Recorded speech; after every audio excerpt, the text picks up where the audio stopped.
When you look at buying guides for fragrance houses on YouTube, usually the videos are fairly long and are covering one house. Today, you're getting your value for time watched by viewing 3 houses today, and this video we're going to try to keep it nice and short. Say it with me, guys, class is in session. To start off this buying guide, we're going to go with the house of Chanel. We're going to go through the usual 5 categories of fragrances we talk about. First of all, if you want something that's versatile, you wear as your daily scent, you go for something safe like Bleu de Chanel. If you want the safest option, you go for Bleu de Chanel. If you're a guy living in a tropical country, want something lighter, sharp and fresh, you go for Allure Homme Sport, the original. If you want something a little bit sweeter as your signature, you go for Allure Homme Sport Eau Extreme. They're all good compliment getting fragrances, but probably the 2 Allure fragrances get more compliments than Bleu de Chanel, which is very much middle of the road, super safe. If you need an office or work time fragrance, if you're a mature man, I say go for Chanel's Platinum Egoist, such an underrated fragrance, one of the best in the brand easily. I'd say if you're over the age of 35, go for that. If you're under the age of 35, go for Allure Homme Sport, again, the original. If we're talking about date night, again, Bleu de Chanel works. You can go for Allure Homme Eau Extreme. But I would say actually one of the private line fragrances from Chanel is something called Coromandel, is a fantastic fragrance. It's probably the best patchouli-based fragrance on the designer market in general. It's technically private line, so it's technically their niche offering from the brand, but I think it is a masterpiece. For dates, go for Coromandel. It's extremely sexy. Otherwise, you can go for something more iconic, more unique with Antaeus. It's very animalic. If you want that sort of rugged, masculine, old school style as well. If you want to go clubbing, this is not Chanel's forte. They don't usually do very loud fragrances. They're quite a refined, elegant style of perfumery. But you could go for Le Lion in their private line. That's a strong fragrance. That is a very strong, labdanum-based, smoky, sweet fragrance. It's extremely sexy. I think it almost has a leathery effect to it as well. I think if you want an actual good alternative to Tom Ford's Fabulous, this is the fragrance actually. I think Le Lion is a bit slept on in the community. I think that's pretty much the only good clubbing option in the Chanel fragrance line. Maybe also Allure Eau Extreme, especially in the summertime. Allure Eau Extreme would work as a sexy, sweet nighttime fragrance. And finally, the high heat summer category, you go for Allure Homme Edition Blanche. An easy choice in my opinion. One of the best fragrances in general, let alone in this category for Chanel. If you really don't like it for some reason, you can go for the original Allure Homme Sport as well. For discussing Versace now, you go versatile with Dylan Blue. It's not my favorite blue fragrance, but in the brand itself, it is definitely the most versatile. You could also go for Versace Pour Homme if you're a guy living in a more tropical climate. Date night, I would say go for Eros EDP, which has that popular DNA of Eros, but in a more subdued, more mature and sexy approach to it. Or you can go for Versace The Dreamer as well, which I think you can use as your artistic either date night fragrance or your signature in general. It's a good value for price fragrance you're buying there.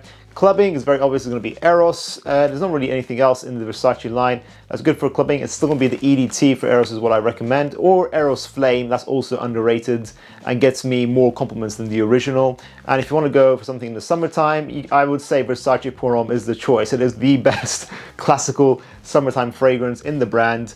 Although, of course, Mano Fresh exists, it does have good value for money, that fragrance. Mano Fresh is cheaper, but I still think it's better to save money for Versace Pour Homme still. I almost missed work or school fragrances. In Versace, it's still going to be Dylan Blue or Versace Pour Homme. Versace's approach is more of a youthful, casual style, not really a professional type of house, in my opinion. So it's difficult to find fragrances to choose from for this category. And finally, YSL. If you want to go versatile, you go one of these 3. You go for YSL YEDP if you want to play it safe. Go for La Nuit de l'Homme Bleu Electrique if you want to play it sexy. And then finally, you go for Kouros if you want to play it unsafe, but still strangely sexy. Then if you want to go for a date night fragrance, then the Nuit de l'Homme line is designed for this, really. You're going to go for, again, Bleu Electrique, or go for La Nuit de l'Homme Le Parfum. I think is another underrated flanker. It's the more bad boy version of the La Nuit de l'Homme DNA. You do not need to get the original La Nuit de l'Homme. Bleu Electrique replaces that. It restores it to its original vintage glory. So go for the safer, romantic DNA of Bleu Electrique or the bad boy DNA of Le Parfum. If you want to go for a nice office fragrance, you can go for the original YSL L'Homme. Just bear in mind you'll need to reapply halfway through the day because that's also been reformulated. Or if you're in a colder season, you want a bit more longevity to the L'Homme DNA, go for L'Homme L'Intense, which is a little bit more synthetic and a little bit more sweet. And also I'll mention Oud Absolu M7, which is a patchouli, myrrh and oud combination. I think Tom Ford had a part in designing that fragrance. Let me know, guys, if you can confirm that. But that's also an underrated fragrance. I've only tried it a few times. I can't say too much, but it's more artistic. If you like oud, Middle Eastern style fragrances, you go for M7 Oud Absolu. For clubbing, I think YSL is limited in this category. You could go for the under the radar Kouros Silver, which is basically like a replication of the bubblegum DNA created by Invictus. It smells nothing like the original Kouros, so don't worry if you dislike that fragrance, or do worry if you love the original Kouros, because these are not the same. They really shouldn't be in the same line at all, but it's their take on the loud, quite sexy, fruity bubblegum DNA that is safe, a little bit forgettable to me, but I think it's very safe and it's definitely an option in the YSL brand.